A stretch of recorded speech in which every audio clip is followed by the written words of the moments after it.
श्री गणेशाय नमः। ओम नमो भगवते वासुदेवाय नमः। दोस्तों, ज्येष्ठ माह में आने वाली सभी त्योहारों का विशेष महत्व है। इस माह में वट सावित्री व्रत, शनि जयंती, अपरा एकादशी जैसे बड़े पर्व आते हैं। इन्हीं में से एक है गंगा दशहरा। ज्येष्ठ माह के शुक्ल पक्ष की 10वीं तिथि के दिन गंगा दशहरा मनाई जाती है। हिंदू धर्म में इस तिथि को बेहद शुभ माना जाता है। इस दिन गंगा नदी की विधि विधान से पूजा अर्चना की जाती है। साथ ही दान जैसे पुण्य कार्य करते हुए गंगा में स्नान किया जाता है। धार्मिक मान्यताओं के अनुसार गंगा में डुबकी लगाने से व्यक्ति की सभी पाप धुल जाते हैं। यही नहीं, उसे सुख समृद्धि का आशीर्वाद भी प्राप्त होता है। शास्त्रों में गंगा माता को मोक्षदायिनी भी कहा गया है। यह भी माना जाता है कि गंगा नदी शिव जी के जटाओं से निकलती है, इसीलिए इस दिन शिव जी की भी पूजा करनी चाहिए। इससे विशेष लाभ की प्राप्ति होती है। दोस्तों, इस साल 16 जून 2024 को गंगा दशहरा मनाया जाएगा। इस दिन स्नान के लिए ब्रह्म मुहूर्त बेहद शुभ होता है। हालांकि गंगा दशहरा के शुभ अवसर पर सुबह 7:08 से सुबह 10:37 तक शुभ मुहूर्त रहने वाला है। दोस्तों, गंगा दशहरा पर ब्रह्म मुहूर्त में गंगा स्नान करें। इसके बाद साफ वस्त्रों का धारण करके सूर्यदेव को अर्घ्य दें। इस शुभ दिन पर गंगा माँ के साथ साथ शिव जी की पूजा करने का भी विधान है। इस दौरान गंगा स्तोत्र का पाठ करने से व्यक्ति को शुभ फलों की प्राप्ति होती है।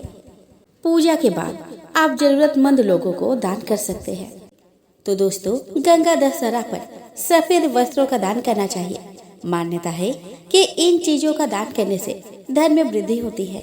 इसके अलावा मौसमी फल और सत्तू का दान करना शुभ माना जाता है। इससे जातक को शुभ फल की प्राप्ति होती है। गंगा दशहरा पर शरबत से भरा मिट्टी का कलश भी दान कर सकते हैं।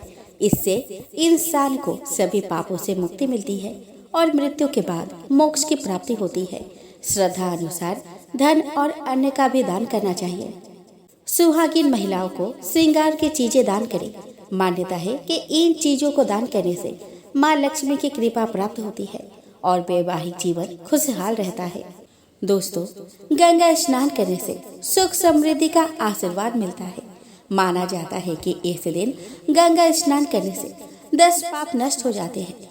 इनमें निषिद्ध हिंसा, पर स्त्री घमन, बिना दी हुई वस्तु को लेना, कठोर वाणी, दूसरे के धन को लेने का विचार, दूसरों का बुरा करना, व्यर्थ की बातों में दुराग्रह, झूठ बोलना, चुगली करना और दूसरों का अहित करना शामिल है। दोस्तों, अब एक झलक देख लेते हैं गंगा दशहरा के शुभ मुहूर्त के बारे में।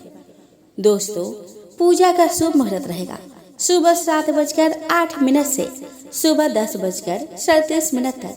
10वीं तिथि प्रारंभ होगी 16 जून 2024 को 2:32 AM पर और 10वीं तिथि का समापन होगा 17 जून 2024 को 4:43 AM पर।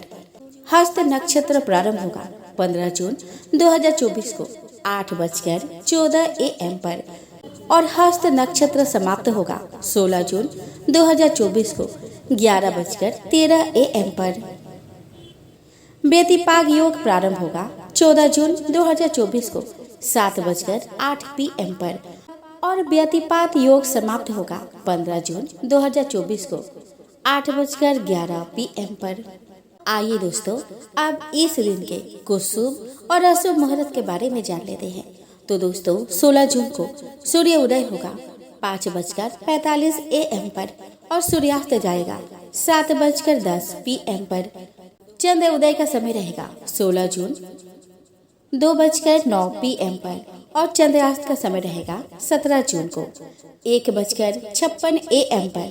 राहु काल का समय रहेगा 5:29 PM से 7:10 PM तक। अभिजीत मुहूर्त का समय रहेगा 12 PM से 12:54 PM तक। अमृत काल का समय रहेगा 4:27 AM से 6:15 AM तक और ब्रह्म मुहूर्त का समय रहेगा 4:09 AM से 4:57 AM तक। आइए दोस्तों, अब हम श्रवण करें गंगा दशहरा की पावन व्रत कथा। कथा है कि गंगा जी का स्वर्ग से पृथ्वी पर लाने के लिए अंशुमान के पुत्र दिलीप और दिलीप के पुत्र भागीरथ ने बड़ी तपस्या की थी। उनकी तपस्या से प्रसन्न होकर माता गंगा ने उन्हें दर्शन दिया और कहा कि मैं तुम्हें वर देने आई हूँ। राजा भागीरथ ने बड़े नम्रता से कहा कि आप मृत्यु लोक में चलिए। गंगा ने कहा कि जिस समय मैं पृथ्वी तल पर अवतरण करूंगी उस समय मेरे बेग को कोई रोकने वाला होना चाहिए। ऐसा ना होने पर पृथ्वी को फोड़कर मैं रसातल में चली जाऊंगी। भागीरथ ने एक अंगूठे के बल खड़ा होकर भगवान शिव की आराधना की। उनकी कठोर तपस्या से प्रसन्न होकर ब्रह्मा जी ने गंगा की धारा को अपने कमंडल से छोड़ा और भगवान शिव ने प्रसन्न होकर गंगा जी की धारा को अपने जटाओं में समेटकर जटाएं बांध ली। गंगा जी को शिव जी के जटाओं से बाहर निकलने का पथ नहीं मिल सका, जबकि उन्हें अहंकार था कि वे शिव के जटाओं से कुछ ही क्षणों में निकलकर पृथ्वी पर पहुंच जाएंगे। पुराणों में उल्लेख मिलता है कि शंकर जी के जटाओं में गंगा कई वर्षों तक भ्रमण करती रही, लेकिन निकलने का कोई मार्ग ही नहीं मिला। अब महाराज भागीरथ को और भी अधिक चिंता हुई। उन्होंने एक बार फिर भगवान शिव को प्रसन्न करने के लिए घोर तप शुरू कर दिया। अनुनय विनय करने पर शिव ने प्रसन्न होकर गंगा की धारा को मुक्त करने का वरदान दिया। इस प्रकार शिव जी की जटाओं से छूटकर गंगा जी हिमालय में ब्रह्मा जी के द्वारा निर्मित बिंदुसर सरोवर में गिरी। उसी समय इनकी 7 धाराएं हो गई। आगे आगे भागीरथ दिव्य रथ पर चल रहे थे और पीछे पीछे 7वीं धारा गंगा की चल रही थी। पृथ्वी पर गंगा के आते ही हाहाकार मच गया। जिस रास्ते में गंगा जी जा रही थी उसी मार्ग में ऋषिराज जहू का आश्रम तथा तपस्या स्थल पड़ता था। तपस्या में विघ्न समझकर वे गंगा जी को पी गए। फिर देवताओं के प्रार्थना करने पर उन्हें पुनः जान से निकाल दिया। तभी से ये जाह्नवी कहलाई। इस प्रकार अनेक स्थलों का तरन तारण करते हुए जाह्नवी कपिल मुनि के आश्रम में पहुंचकर सागर के 60,000 पुत्रों के भस्म अवशेष को तार कर उन्हें मुक्त किया। उसी समय ब्रह्मा जी ने प्रकट होकर भागीरथ को कठिन तप और सागर के 60,000 पुत्रों के अमर होने का वरदान दिया।